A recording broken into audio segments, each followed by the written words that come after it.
Shtetet e Bashkuara dhe Irani pritet të rikthehen në tryezën e bisedimeve teknike në fund të këtij muaji, në një përpjekje për të arritur marrëveshje të qëndrueshme në lindjen e mesme.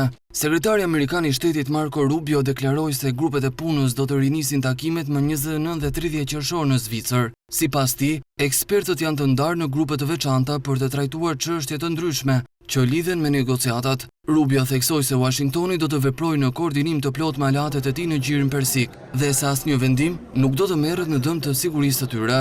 Ai falenderoi vendet partnere për mbështetjen gjatë konfliktit të fundit dhe premtoi transparencë për çdo hap të procesit negociues. Kreu i diplomacisë amerikane komentoi edhe çështjen e ngushticës së Hormuzit, duke deklaruar se asnjë vend në botë nuk mbështet vendosjen e tarifave për kalim në korridorin strategjik detar. Ndërkaq, në një tjetër zhvillim të rëndësishëm rajonal, ministri izraelit i mbrojtjes Israel Katz tha se Shtetet e Bashkuara nuk i kanë kërkuar Izraelit të heqë trupa nga Libani Jugor. Ai nënvizoi se forcat izraelite do të vazhdojnë të qëndrojnë në zonën e sigurisë përgjatë kufirit, për aq kohë sa do të konsiderohet e nevojshme. Të njëjtin qëndrim përsëriti edhe kryeministri izraelit Benjamin Netanyahu, i cili deklaroi se vendi i tij do të ruajë lirinë e veprimit ndaj çdo kërcënimi të mundshëm nga Hezbollahu. Deklaratat vinë ndërsa Washingtoni po zhvillon një raund të ribisedimesh mes Izraelit dhe Libanit për të gjetur një zgjidhje diplomatike të konfliktit.